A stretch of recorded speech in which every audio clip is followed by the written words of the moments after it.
Salam uşaqlar, bugünkü dərsimiz 7-ci sinif üçün yenilənmiş qiymətləndirmə tapşırıqların həllidir. Orta sürət mövzusunda qalmışdıq. Orta sürətdən başlayaq. Cədvəldə trayektoriyanın müxtəlif hissələrində avtomobilin hərəkətinə sərf olunan müddət və gedilən yolun qiymətləri verilmişdir. Bütün yolda avtomobilin orta sürətini hesablayın. Biz bilirik ki, orta sürəti tapmaq üçün ümumi yolu L-ümumi böl T-ümumiyə bölərik.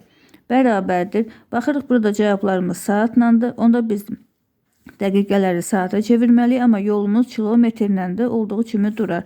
Deməli, əvvəlcə bütün yolda istəyir. Onda biz bütün yolu 28, üstəgəl 20, üstəgəl 17, üstəgəl 15. Aşağıda biz zamanları toplamalıyıq. İndi biz bu dəqiqələri toplayaq, sonra onu saata çevirərik. 25, üstəgəl 15, üstəgəl 13, üstəgəl 7. Bərabərdir. Baxırıq, burada olar 48, burada da olar 32, 48 ilə 32-ni də cəmləyərik, eləyər 80. Yuxarıda olar 80 kilometr.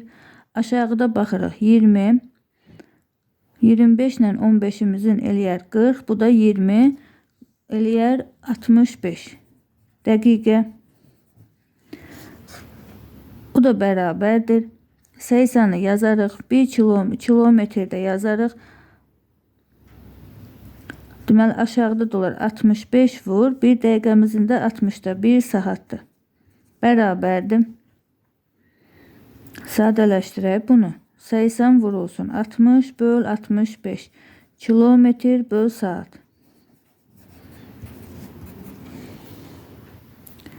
Deməli, burada biz topladıq, yolları topladıq. Bu elədir 80. Biz zamanlarda burada yanlışlığımız olur. Bu 20, bu da eləyər 40, bu da 60 olur. Üzürlü sayın. Burada da 60 olur. 60 dəqiqəmiz də elə 1 saatdır. Burada da 60 yazarıq onda. Deməli, 60'larımız da ixtisar gedər. Qalar 80 kilometr böl saat. Cavabımız olar B variantı. Hansı cihazlardan istifadə edərək cismin orta sürətini müəyyən etmək olar? Orta sürət ümumi yolu ümumi zamandır. Yolu biz ölçərik xəttkeşlə, zamanı da saniyə ölçənlər 1 və 2. Üçüncü tapşırığımıza baxırıq. Qrafiklər verilmiş cisimlər üçün eyni Venn diaqramına uyğun bəndləri müəyyən edin. Bərabər sürətlə hərəkətdir. İkinci hərəkətimiz, bura yazarıq 1. Bərabər yeyinləşəndir. Bura yazarıq 2. Orta sürət 10 metr böl saniyədir. Burada sürətimiz 10 metr böl saniyədir. Baxaq görək, burada bizim orta sürətimiz nə qədər olar onda? Ümumi yolumuz olar burada. 20 fiqurun sahəsi, bunu öyrənmişdik. 20 vur 8, eləyər 160 böl 2, 80. Burada yolumuz 80'dır. Zamanı da 8'ə bölərik. Onda L-ümumi böl T-ümumi, bu da eləyər 10. Deməli, üçüncü orta olur. Hərəkət sükunət halından başlayıb birinci hərəkətimiz bura olur 4. Getdiyi yol 80 metrdir. Deməli, baxırıq, burada da gedilən yolumuz 80 metr oldu. Burada da 10 vur 8 oldu 80. Deməli, burada 5. Baxırıq indi cavablarımıza 2, 4, 1, 3, 5. 2, 4, 1, 3, 5 cavabımız olar D variantı. Mətni tamamlayaq. İxtiyari dəyişən sürətli hərəkətdə cismin, baxırıq burada orta sürəti, deməli, baxırıq burada orta sürət dəyişir. Belə hərəkəti xarakterizə etmək üçün, deməli, onda bura olur orta sürət, cismi ixtiyari dəyişən sürətli hərəkətdə cismin sürəti dəyişir. Bura 4. Belə hərəkəti xarakterizə etmək üçün orta sürət anlayışından istifadə olunur. Bura 3. Gedilən ümumi yolun bu yolun gedilməsinə sərf olunan zaman bura olur 2. Nisbəti orta sürət adlanır. Dəyişən sürətli hərəkətdə cismin sürətinin dəyişmə yeyinliyini təcili ilə xarakterizə olunur. Bura 5. Sonra baxırıq, burada yol skalyar cəmiyyətdir. Bura yazarıq 1.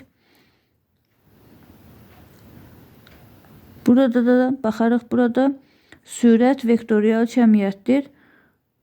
Təcil də vektorial cəmiyyət olur. Baxaq bu cavablarımıza, uyğunluğa. Deməli, onlar 4, 3. Baxırıq burada 4, 3. Burada sonra onlar 2. 4, 3, 2. Baxırıq buradan.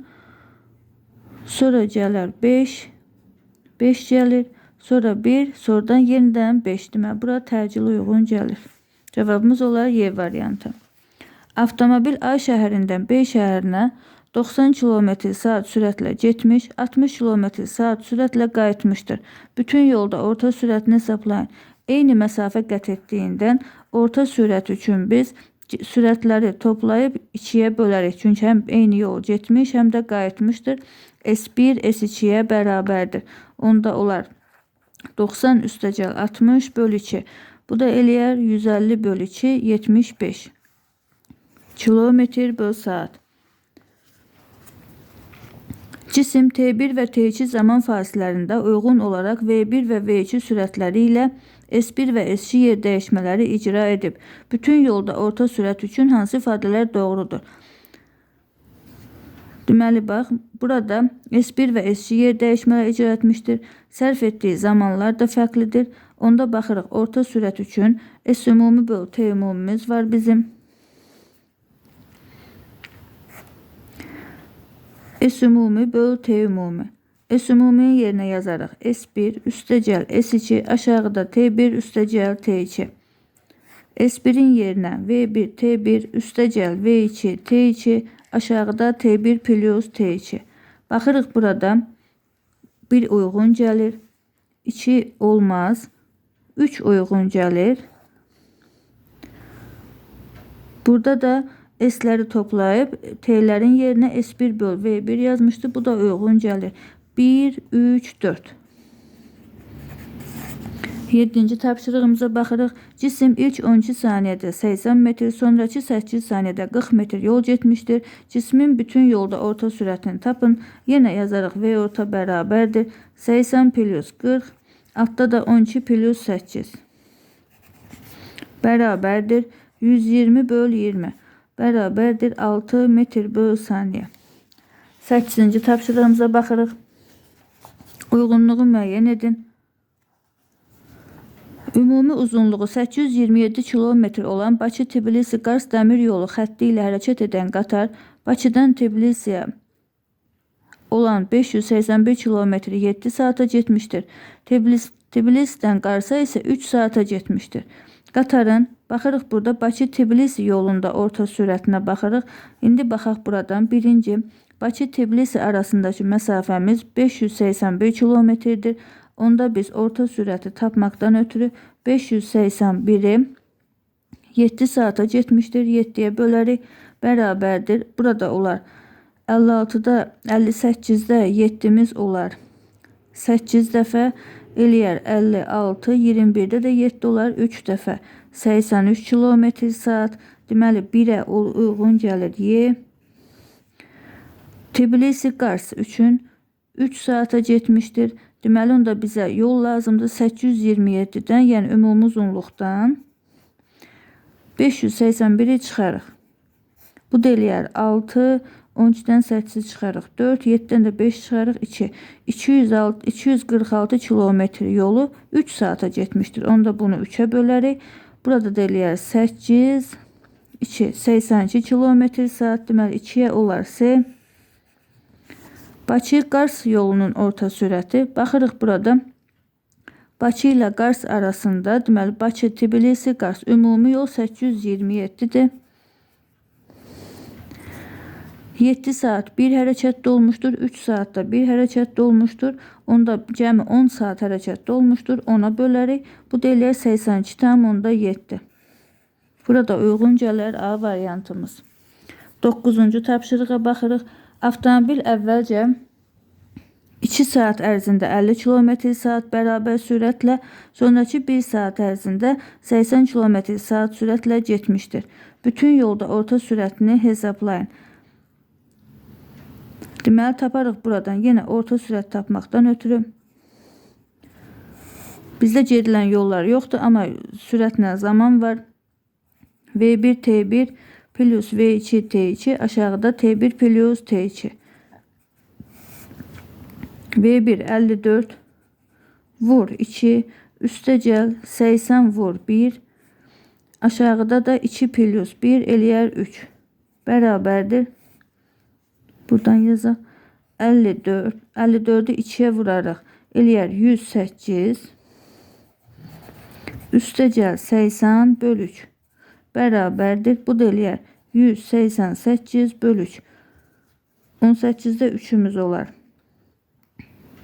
6 dəfə burada eləyər 18. 8'də 3'ümüz. Deməli burada 0 yazarıq. 8'də 3'ümüz də olar. 2 dəfə.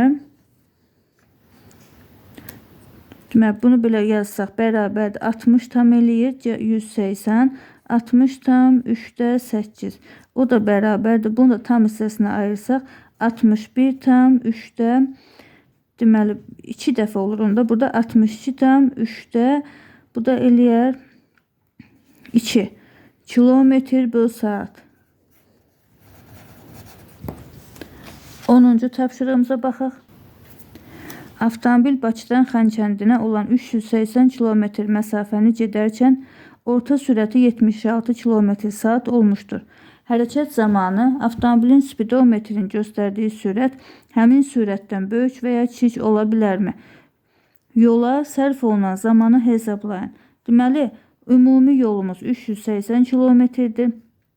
Bu yolu 76 km/saat sürətlə getmişdir. Spidometrin göstərişi, deməli, göstərdiyi sürət həmin sürətdən böyük və ya kiçik ola bilərmi? Bəli. Dəyişən sürətli hərəkətdə spidometr ani sürəti göstərir. Yəni ani anda cismin sürəti 76 km/saatdan çox da ola bilərdi, 76 km/saatdan az da ola bilərdi. 76 km/saat ümumi yola sərf etdiyi zaman müddətlərinin orta qiymətidir. Sərf olunan zamanı hesablayın. Yenə biz zamanı tapmaqdan ötürü yolu sürətə bölərik. O da eləyər 380 bölünsün 76 bərabərdir. Burada da eləyər deməli yerləşər 5 dəfə. Cavabımız da saatla olar. Kilometrlə ixtisar gedər 5 saat. Bugünkü tapşırıqlarımız bu qədər. Suallarınızı rəy bölməsində yaza bilərsiniz. Sağ olun.